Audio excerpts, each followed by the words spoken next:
धीरेन्द्र शास्त्री जी हमारे छत्तीसगढ़ में आए हैं, उनका स्वागत है। पहले हम उनका बयान सुन लेते हैं, फिर उनका बयान का विश्लेषण करेंगे और चर्चा करेंगे। धर्मांतरण को रोकने के लिए व सनातन के प्रति लोगों को जागरूक करने के लिए, एकजुट करने के लिए, हिंदुत्व को जगाने के लिए हम बहुत ही जल्दी बस्तर में आएंगे और हर हाल में यह हमारा छत्तीसगढ़ समृद्ध हो गए। तो उन लोगों के द्वारा भी एक मानव श्रृंखला भी बनाई गई थी, बहुत बड़ी मानव श्रृंखला के बारे में हमको जानकारी लगी। निश्चित रूप से ये अपने संगठन को बहुत प्रायोजित तरीके से खड़ा कर रहे हैं। धीरेन्द्र शास्त्री जी बागेश्वर धाम छोड़ करके हमारे छत्तीसगढ़ आए हैं, उनका स्वागत करते हैं और पूरा अधिकार है उनका कि आए यहाँ पे पद यात्रा करें, साष्टांग प्रणाम करें, सिर के बल चलें, जैसा भी करें।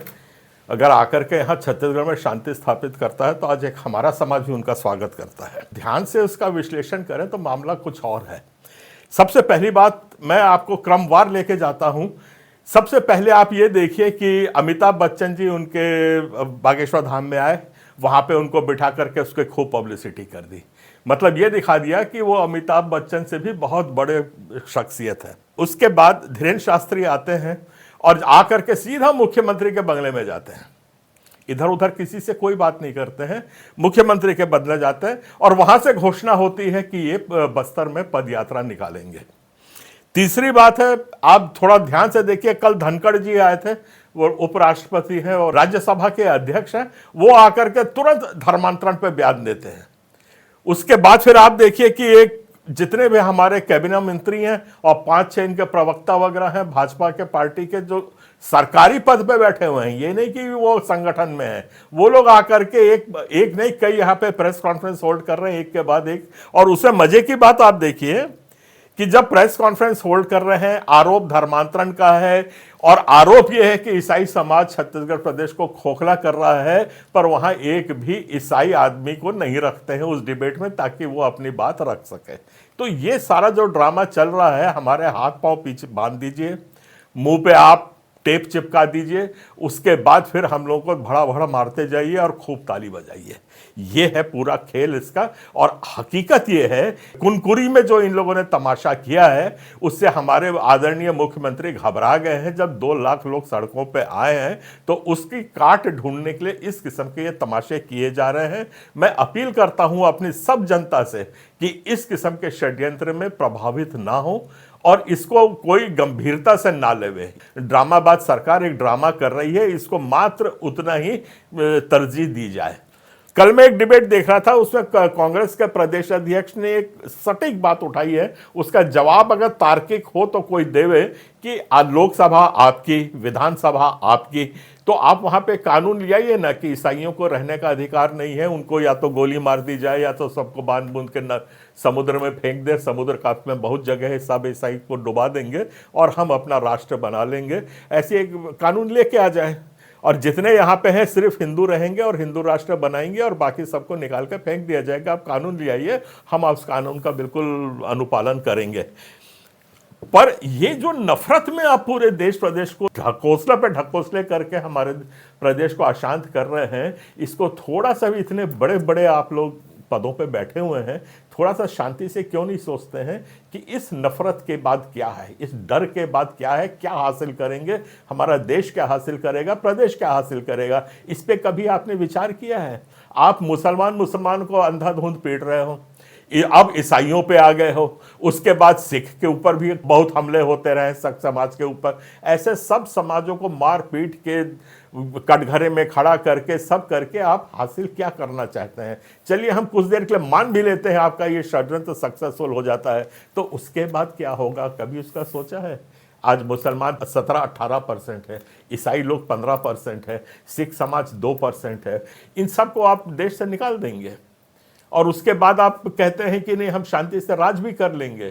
तो मेरी आप लोगों से बहुत सनम्र निवेदन है कि ये अब आपको कुर्सी मिल गई है, आप कुर्सी में बैठिए, अब आप सड़क छाप बात मत करिए, गंभीरता से लीजिए, गंभीरता से सब समाजों को साथ में रखें। आदिवासी भी आपके अगेंस्ट भड़क रहा है, हर समाज आपके अगेंस्ट भड़क रहे हैं। शांति प्यार मोहब्बत की बातें क्यों नहीं करते हैं? अगर इसके आगे कोई विकल्प नहीं है, इस किस्म से आप भड़का करके एक समाज को कटघरा में खड़ा करके कुछ भी हासिल नहीं करने वाले हैं। और घोर आपत्तिजनक बात धीरेन्द्र शास्त्री जी कह रहे हैं। और मैं उनके ज्ञान को बहुत नहीं समझ पा रहा हूं कि उनने कहां से ज्ञान हासिल किया है और कितने पढ़े लिखे हैं, वो वही जानेंगे और शायद वही बता पाएंगे। नक्सलवाद से ज्यादा खतरनाक है धर्मांतर। मुझको थोड़ा सा बताइए, नक्सल और चर्च को आप कैसे जोड़ रहे हैं? कभी पढ़ा है कि नक्सल क्या हुआ था? नक्सल मूवमेंट कब कहां से चालू हुआ था? नक्सलबरी क्या थी? कलकत्ता क्या था? आसाम क्या था? वहां से चालू हुआ था, उसको आप छत्तीसगढ़ के और चर्च से जोड़ रहे हैं। ये बहुत घोर निंदनीय अपराध आप कर रहे हो। हमारे देश के लोकतंत्र के विरुद्ध आप एक घोर अपराध कर रहे हैं। नक्सलबारी बहुत बाद में आया। और जहां तक कि चर्च की बात है, चर्च मिशनरी उतने अंदर तक पहुंचे हैं जो आपने खुद अपने बयान में स्वीकारा है कि जहां सरकार आज तक नहीं पहुंच पाई है, आज तक भी प्रसव पीड़ा होती है तो लाके मर जाते हैं, उनको खटिया पे ले लेके आ रहे हैं, उनको दवाई नहीं पहुंचती है। वहां पे मिशनरी 1878 में पहुंच चुके थे और वहां पे अपनी सेवाएं दे रहे थे। आप में दम है तो उतनी सेवा दीजिए। कोई आपके हमको धर्म में लाने की और आपको अपने धर्म को बंदूकों के दम पे बचाने की जरूरत नहीं है। प्रेम बांटिए, आपके सब आपके धर्म में आ जाएंगे। आप वहां पे उनको सुविधा दीजिए, सब आपके धर्म में आ जाएंगे। आपको मालूम है आज आदिवासी के पूरे परिवार की महीने की इनकम जो है वो 2000 रुपए होती है, जिसमें 7-8 लोग काम करते हैं। आप उनको बोल रहे हैं कि आप उनको दुआ प्रार्थना भी ना करें, तो आप उनको रोक रोक के किस कटघरे में रखना चाहते हैं वो आप अपना अवलोकन खुद करें। और मैं यहां से ये बताना चाहता हूं कि जो पद यात्रा निकालने का षड्यंत्र चल रहा है, ये एक बहुत गलत संकेत है। इसका हम पूर्ण विरोध करेंगे। इसका जो विरोध करेंगे वो ऐसे सड़क पे निकल के झंडे लेकर के नहीं करने वाले हैं। हमारा ईसाई समाज एक बौद्धिक समाज है।